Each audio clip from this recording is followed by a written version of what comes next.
Passano quasi inosservate, sembrano un banale ricevitore. Sono in realtà telecamere in grado di registrare ad altissima definizione, queste fresche di dotazione agli agenti della Polizia Locale di Abano Terme.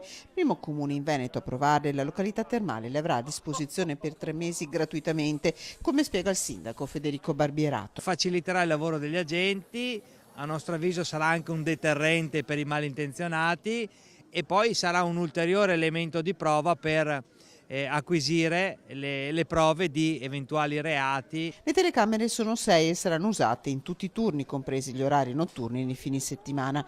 Usate da 22.000 poliziotti in servizio a Londra, funzionano in modo semplice, spiega la comandante della Polizia Locale Francesca Aufiero.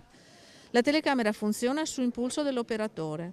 L'operatore in caso di criticità attiva la telecamera e dal momento in cui viene attivata la telecamera riprende anche la registrazione fino a 2 minuti prima. Nuove telecamere e anche nuove barriere per mettere in sicurezza la zona del mercato in attesa dell'arrivo di quelle a protezione dell'area pedonale.